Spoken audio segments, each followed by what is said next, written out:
से बने नंदी शिवजी के वाहन। अगर आप कभी भी शिव मंदिर गए होंगे तो आपने मंदिर की शुरुआत में नंदी बैल को जरूर देखा होगा और आपने यह भी देखा होगा कि भक्त पहले नंदी बैल को पूजते हैं, फिर जाकर भगवान शिव की पूजा करते हैं। ऐसा क्यों? क्योंकि नंदी बैल को भगवान शिव का वाहन माना जाता है और तो और नंदी के बिना शिवलिंग को अधूरा माना जाता है। इसके पीछे भी एक पौराणिक कथा है जिसका उल्लेख शिव पुराण में किया गया है। मान्यता है कि एक शिलाद नाम के ऋषि थे। ब्रह्मचारी व्रत का पालन करते हुए उन्हें यह भय सताने लगा कि उनकी मृत्यु के पश्चात उनका पूरा वंश समाप्त हो जाएगा।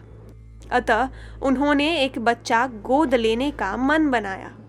शिलाद ऋषि भगवान शिव के भक्त थे, तो वे चाहते थे कि जिस बच्चे को वे गोद लें उस पर भी भगवान शिव की अपार कृपा बनी रहे।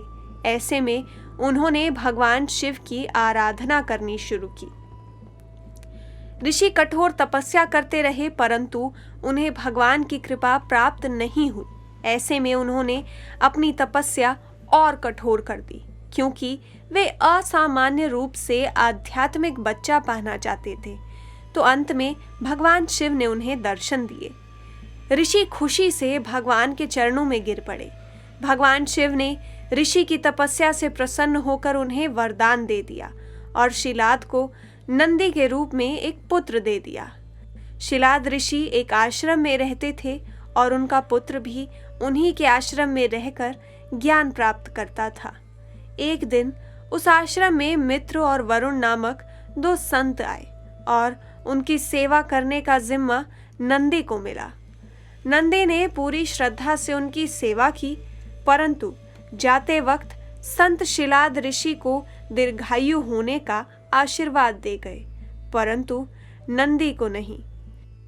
परेशानी में जब शिलाद ऋषि ने बाकी संतों से पूछा तो संतों ने बताया कि नंदी अल्पायु है। यह जानने के बाद शिलाद ऋषि काफी परेशान रहने लगे।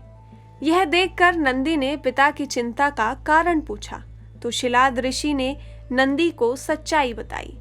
यह जानकर नंदी ने कहा कि भगवान शिव ने मुझे आपको दिया है, ऐसे में मेरी रक्षा करना भी उन्हीं की जिम्मेदारी है, इसलिए आप परेशान ना हो। इसके बाद नंदी भुवन नदी के किनारे भगवान शिव की तपस्या करने लगे। दिन रात कठोर तपस्या करने के बाद भगवान शिव ने उन्हें दर्शन दिए और वरदान मांगने को कहा। जवाब में नंदी ने कहा, मैं ताउम्र सिर्फ आपके सानिध्य में ही रहना चाहता हूँ। नंदी की यह बात सुनकर शिवजी को अत्यंत प्रसन्नता हुई और उन्होंने नंदी को गले से लगा लिया। शिवजी ने नंदी को बैल का चेहरा दिया और उन्हें अपने वाहन, अपना मित्र, अपने गणों में सबसे उत्तम रूप में स्वीकार कर लिया। इसके बाद से ही शिवजी के मंदिरों में नंदी को बैल रूप में स्थापित किया जाने लगा। अभी के लिए सिर्फ इतना ही। मिलते हैं अगली वीडियो के साथ। धन्यवाद।